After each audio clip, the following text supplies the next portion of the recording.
सुन पाएं। यदि हम एक विद्वत वक्ता को सुन पाएं किसी भी विशेष जयंती पर, और यही हमारा उनको कहेंगे कि वे श्रद्धांजलि होती है। और महर्षि वाल्मीकि जयंती हम तभी चरितार्थ हो पाती है जब हम राम के चरित्र के बारे में जानते हैं। और आपके मुखारविंद से जो है आप राम के चरित्र के इतना विस्तृत वर्णन आपने किया, आपका बहुत बहुत धन्यवाद है। साथ ही साथ संस्कृत विभाग के विभागाध्यक्ष को भी बधाई और धन्यवाद। जो जितनी भी शिक्षिकाएं हैं उनको भी बहुत ही बधाई। और आप एक तरीके से सौभाग्यशाली हैं कि आपने इतना विद्वत्पूर्ण व्याख्यान सुना। साथ ही साथ छात्राएं जो बीच बीच में अनुशासनहीन हो रही थी, जब विद्वत वक्ता अपना व्याख्यान दे रहे हों तो उसको ध्यान से सुना करिए, उसको नोट किया करिए। अगर आपने नोट नहीं किया है तो वीडियो बना है कॉलेज के यूट्यूब पे, उस वीडियो को आप कल देख लीजिएगा और अपने फ्रेंड्स वगैरह को शेयर कर दीजिएगा। क्योंकि मुझे सिर्फ औपचारिक धन्यवाद के लिए कहा गया, पर राम जी मेरे आराध्य हैं और उनका चरित्र इतना विराट है कि उसमें दो पंक्तियाँ कुछ तो मैं कहना ही चाहूँगी। हालांकि क्योंकि संस्कृत मेरा विषय नहीं है, या मैं कहूँगी मैं इसको दुर्भाग्य ही मानती हूँ कि संस्कृत भाषा को मैं उतने अच्छे से नहीं जानती हूँ। इस वजह से मैं रामचरितमानस का पाठ हम करते हैं। साथ ही साथ जो अखंड रामचरितमानस का पाठ होता है वो भी जब से मैं रोजगार में आई, नौकरी कहेंगे, तब से मैं निरंतर करती थी। विगत कुछ वर्षों से भी नहीं हो पाया, पर बाकी उसको निरंतर हमने किया है। तो जब आप जो तुलसीदास जी हैं उन्होंने रामचरितमानस की रचना ही इसीलिए की कि वो जन जन तक पहुँच सके। महर्षि वाल्मीकि जी ने रामायण लिखी जिससे आप जो कहेंगे ना सही नॉलेज, आपको सही ज्ञान हो सके रामचंद्र जी के बारे में, पर वो जन जन तक अगर ना पहुंच पाए तो ऐसे ज्ञान का कोई बहुत महत्व तो नहीं रह जाता। तो इस वजह से आम भाषा में, अवधी भाषा में रामचरितमानस लिखी गई। पर जैसा कि आपने कहा कि उन्होंने ही उनका एक तरीके से रूप लिया या जन्म लिया और फिर उसको सिंपल भाषा में भी लिखा।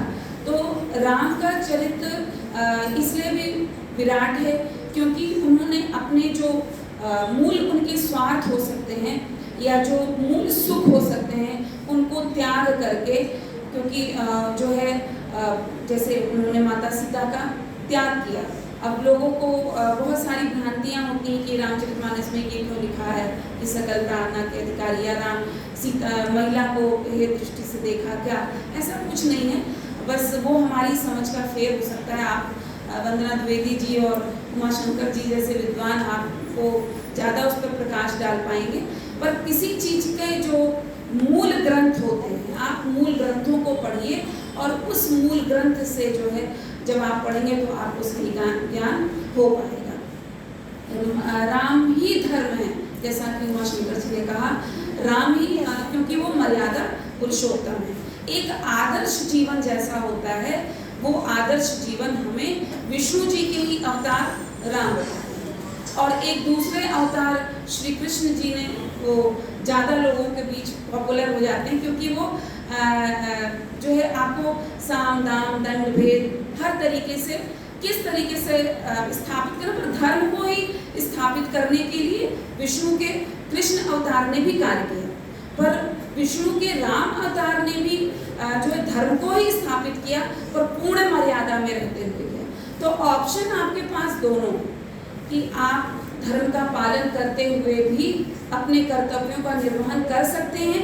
ऐसा मनुष्य रूप में जब रामचंद्र जी ने जन्म लिया तो उन्होंने दिखा दिया कि ऐसा हो सकता है, और वो प्रजा का पालन भी कर सकते हैं, वो राजा भी बन सकते हैं आदर्शों के साथ। इसी तरीके से कृष्ण जी ने कहा कि आप जो जैसा समय है, समय के अनुरूप आप जो अपना कार्य करें, जिसको जिस भाषा में जो समझ में आए उसको उस भाषा में समझाते हुए आप कार्य कर सकते हैं। पर दोनों का मकसद क्या है, दोनों का जो उद्देश्य है वो धर्म को स्थापित करना ही है। तो बहुत ज़्यादा, क्योंकि आप लोग का समय भी हो गया, तो मैं यही चाहूँगी कि आज हम महर्षि वाल्मीकि जयंती जब मना रहे हैं श्रद्धांजलि तभी अर्पित कर सकते हैं कि जब जो स्टूडेंट्स हैं, जो शिक्षक हैं संस्कृत के, कम से कम उन इस रामायण के प्रचार प्रसार में कार्य करें और जो है जो उसके मूल उद्देश्य हैं, जो मूल काव्य है। अभी आप उमाशंकर जी तो संस्कृत में ही बोल रहे थे पर वो सभी की समझ में नहीं आ रही, तो मेरा भी ये आग्रह हुआ कि भाई हिंदी में भी कुछ चीज़ें हो जाए तो हम सब अच्छे से समझ में आ जाए। तो पर आपका वंदना जी का कार्य और जो है जो संस्कृत के शिक्षार्थी हैं उन सभी का कार्य क्या है कि आप महर्षि वाल्मीकि जी की रामायण के बारे में भी लोगों को इस तरीके से उसको पढ़िए, व्याख्यानों के माध्यम से लोगों तक पहुंचाइए। जैसा आपने कहा कि आपका यूट्यूब चैनल है, इस तरीके से यूट्यूब के माध्यम से उसको शेयर करिए, रील्स के माध्यम से अपने इस ज्ञान को शेयर करिए क्योंकि वो ज़्यादा देखी जाती हैं और इस तरीके से आप अपनी भारतीय संस्कृति को विश्व में स्थापित कर पाएंगे क्योंकि वो एक कहते हैं ना ओपन एक्सेस है वहाँ पे जहाँ पर विश्व के सभी लोग उसको देख सकते हैं और आपकी संस्कृति के बारे में आपसे ज़्यादा गर्व जो है बाहर के लोग करते हैं। बहुत लोग वहाँ की चीज़ों को छोड़कर यहाँ पर आके सन्यासी के रूप में या जो है प्रभु के उसमें वचन में आप जाइए, जो तीर्थ स्थान है मथुरा वृंदावन जाइए, चाहे हिमालय में जाइए, ऋषिकेश में जाइए, सब जगह आपको दिख जाएंगे जो अपना बहुत संभ्रांत उनका जीवन था उसको छोड़कर आप भारतीय संस्कृति को जानने के लिए आए। तो जैसा कि अभी उमाशंकर जी ने कहा कि ईश्वर भी जो है अपने आप को सौभाग्यशाली मानता है कि जो है अगर उसको जन्म लेना है वो भारत भूमि पर जन्म लेना चाहता है। तो आप तो बहुत ही भाग्यशाली हैं कि आपने भारत भूमि पर जन्म लिया है, तो उसको चरितार्थ करिए और उसको उद्देश्यवान बनाइए और उसको फलीभूत करिए और अपने जीवन को सार्थक करिए और जो भी धर्म अर्थ काम मोक्ष आपके 4 पुरुषार्थ हैं उनको जो है आप उस दिशा में कार्य करिए।